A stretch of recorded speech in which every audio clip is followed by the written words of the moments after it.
అందరికీ shalom, praise the lord, వందనాలు. Grace gospel ministries వారి అనుదిన వాక్యదానంలో ఈరోజు నిర్గమకాండము 24వ అధ్యాయము 12వ వచనం. అప్పుడు యావే మోషే ఇట్లనెను, నీవు కొండ ఎక్కి నా యొద్దకు వచ్చి అచ్చట నుండుము. నీవు వారికి బోధించినట్లు నేను వ్రాసిన ఆజ్ఞలను, ధర్మశాస్త్రమును, రాతి పలకలను నీకు ఇచ్చితనగా. ఇక్కడ మోషే వారికి ఏమేమి ఇచ్చాడండి హర్షం వారు? మొదటగా ఆయన చేవ్రాతతో రాసినటువంటి ఆజ్ఞను ఇచ్చాడంట. రెండవదిగా ధర్మశాస్త్రాన్ని ఇచ్చాడు. మూడవదిగా రాతి పలకలను ఇచ్చినట్లుగా మనం ఇక్కడ చూస్తూ ఉన్నాం. ప్రియమైన సహోదరి సహోదరులారా, వాక్యము మనకి ఏం తెలియచేస్తున్నది? ఇజ్రాయేలీలు వారు నడిపించడానికి మోషే గారిని ఏర్పాటు చేసిన హషం వారు తిరిగి వారికి విధి విధానాలు కూడా తెలియచేసి ఒకరినొకరు కూడా హాని కలుగజేసుకోకుండా ఒకరినొకరు సమాధానముగా జీవించగలడానికి ఈ ఆజ్ఞలను, శాస్త్రములను ఇచ్చినట్లుగా మనం చూస్తూ ఉన్నాం. మోషేయు అతని పరిచారకుడైన యెహోషువయు లేచి మోషే హర్షేము కొండ మీదకి ఎక్కెను. అతడు పెద్దలను చూచి, మేము మీ యొద్దకు వచ్చు వరకు ఇక్కడనే ఉండి, ఇదిగో అహరోనును హూరును మీతో ఉన్నారు. ఎవరికైనాను వాద్యమున్న ఎడల వారి యొద్దకు వెళ్ళవచ్చునని వారితో చెప్పాను.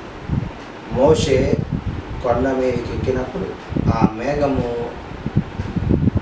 కొండను కప్పెను. యావే మహిమ సీనాయి కొండ మీద నిలిచెను. మేఘము 6 దినములు దానికి అమ్ముకొనెను. 7వ దినమున ఆయన ఆ మేఘముల నుండి మోషేకు పిలిచినప్పుడు యెహోవా మహిమ ఆ కొండ శిఖరం మీద దహించు అగ్ని వలె ఇజ్రాయేలీల కన్నులకు కనబడింది. అప్పుడు మోషే ఆ మేఘములో ప్రవేశించి కొండ మీదకి ఎక్కెను. మోషే ఆ కొండ మీద రైంబవళ్ళు 40 దినములు ఉండెను. ప్రియమైన సహోదరి సహోదరులారా, హర్షం వారితో సహవాసం చేయాలంటే మనము మొదటగా ఆయన ఎడల భయభక్తులు కలిగి ఆయన మాటను వినే ప్రజగా మనం ఉండాలి. ఆ విధముగా మోషే వారు ఉన్నారు. మోషే వారి మాట మరి ఆయన ఏర్పాటు చేసుకున్న 70 మంది పెద్దలు విన్నారు. అలా ఒకరి మాట ఒకరు వింటూ హర్షం మార్గంలో నడిచినట్లుగా మనం ఇక్కడ చూస్తున్నాం. మరి ఇప్పుడున్న కాలంలో ఆయన దూతలుగా పిలువబడుచున్న బోధకుల మాట బైబిలును వివరిస్తూ మరి మిమ్మల్ని విశ్వాసములో ప్రోత్సహిస్తున్నటువంటి వారి మాటను విని వాక్యానుసారమైన నడవడికలతో ముందుకు కొనసాగినట్లయితే హర్షం యొక్క కృప మనకు మెండుగా ఉంటుంది.